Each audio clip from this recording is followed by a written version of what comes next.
আপনি রবি এখানে মরে যাবেন। আপনি দালালি করছেন, 15 বছর দালালি করছেন। আওয়ামী লীগের দালাল করে সাংবাদিকরা।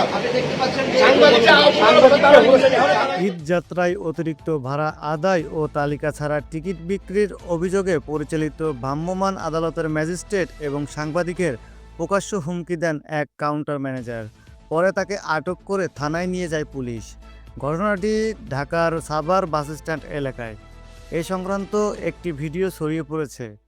আটক ব্যক্তিকে নিজেকে হানিফ পরিবহনের সাভার বাইপেল এরিয়ার পরিচালক হিসেবে দাবি করেন। তার নাম মোহাম্মদ পমিজ উদ্দিন।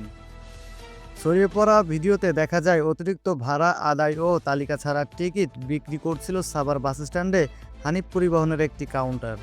সেখানে অভিযানে যায় উপজেলা প্রশাসনের ভ্রাম্যমাণ আদালত।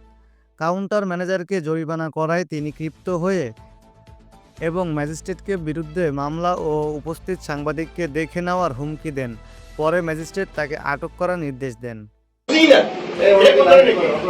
আমরা ভুক্তভোগী কি আমি জানি না, অথচ আমার তো সময় দিতে হবে যে আপনার চার ছাড়া কোনো টিকিট বেচতে পারবেন না। নতুন মোবাইল কোড হচ্ছে, নতুন মোবাইল কোড হচ্ছে, আপনি চেনেন না? এখানে এই অনুকে চেনেন না? না, আগে রেসিডেন্টকে চেনেন না আপনি? না, আমি চিনি না। আমি এটা চিনলে তো সবাই বলতে পারবে। কি নতুন হচ্ছে? টেস্ট করেন আমাকে, আমাকে অ্যারেস্ট করেন। টেস্ট করেন। হেডকে লাগে না, হেডকে লাগে না আমার।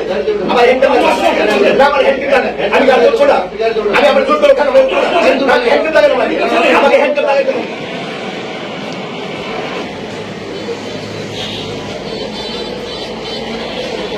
যে সাংবাদিক কথা বললেই তাকে মারার হুমকি দিচ্ছে প্রশাসনের সামনে। তো